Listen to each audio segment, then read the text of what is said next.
We are trying to blow up the walled gardens of Web 2 that completely passively monetize players across the world every single day and give very little back to that ecosystem.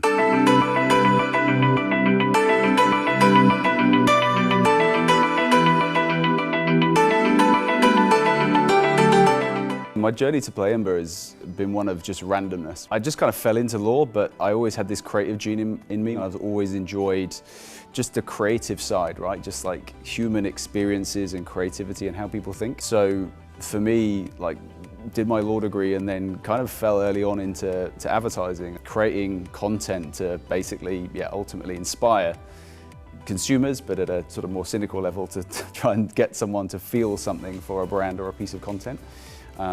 And then really that was my sort of then journey into really where I am now in gaming. And I think that's the great thing about gaming culturally is there's a home for everyone. So I've always loved like playing these kind of arcade casual games, but increasingly now I love games that have a bit of a story to them. And that's the great thing about the games that we make. Like sometimes I feel like we don't make games, right? We're trying to just make really aspirational content that's got a direct link to popular culture. And for me, it's just these little moments when you're on a subway or a plane and you see someone playing your game, right? I kind of want to go up to them and be like a fanboy and go, oh my God, you're playing my game. My early time with blockchain actually came through a really good friend of mine and advisor in our company and CEO of our Gayle. When we exited our first company, he just went deep into blockchain, and I remember being on a rooftop balcony somewhere in London.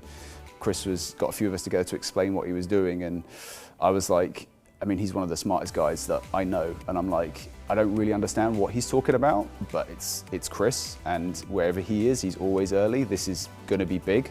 And then went away and just hit Google and was like, right, what is Chris actually talking about? And then like anything, it's just that curiosity kicks in and you just start going down a rabbit hole, talking with your network, attending conferences, and then before you know it, you're deep into Web3, and it's just, there's no way out, right? So I'm really excited about making blockchain meaningful to consumers, right?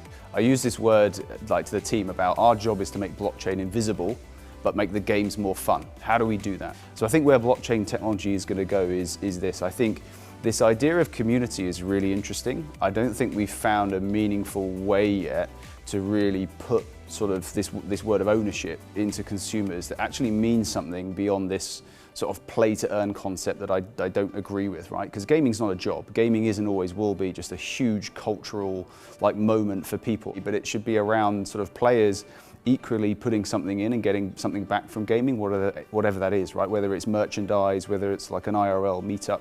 So I think there's a really interesting framework here for generally building these global communities that have a sense of being and a home within gaming, right? Because gaming doesn't judge you for whoever you are. You can be whoever you want, and I love that idea. And then I think from a technology perspective, we're en route to delivering on this concept of interoperability. We weren't seeing this fundamental consumer need for blockchain, right? So for us, we were like, well, our Web 2 games are doing pretty good, right? Our team are still really hungry, making great games. Players are downloading them, like we're having #1 games. Why do we need to bring blockchain into it? So part of it was just then spending more time just researching and understanding, and our thought was this, well, why in Web 2 the players contribute so much to mobile games in terms of like their time, their commitment, sharing stuff on social media, do they not get any direct benefit from that time? Yet there are these companies that are generating billions of dollars in advertising off the back of their time. So we love this idea about actually decentralizing the billion-dollar Web 2 ad industry and putting that in the hands of players, but also creators as well, so that anyone that is creating value, whatever that can be to our mobile games, should in return get value for their time and contribution to the economy. So our journey to near was a fun one because we're kind of unique that we're not a typical Web3 gaming business where you need to look at sort of on-chain players and active communities already there. All of our players are in the app stores, right? and they know nothing about blockchain, right? They don't know what tokens are.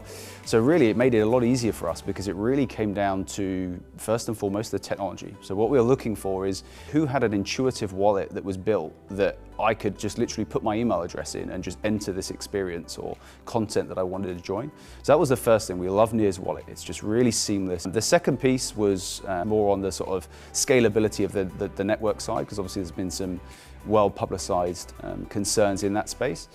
And then the third thing was the community, right? And when I say community, what I mean by that is obviously the sort of general feeling of the Near community, but what really drives us is working alongside fellow entrepreneurs and builders. And what kind of blew us away early on was what resonated with me about Near is it reminded me of my early days in like tech marketing, right? Is that within Near, you have this family of people trying to build like the legitimate businesses that will be leading in the next 5-10 years, building on Near's infrastructure. This is really the sort of seminal moment of where we're going to see blockchain and gaming probably split ways, where you're going to have those amazing companies in Web 2 that have great IP and amazing audiences, but you know, they're still Web 2 businesses with share prices and they just have to operate a certain way. And then you're going to get these new upstarts, like people keep saying, well, when's the supercell of Web 3 going to come along? It's going to be here and there's going to be a lot of them, but they're going to be driven and owned by players, and it's really exciting.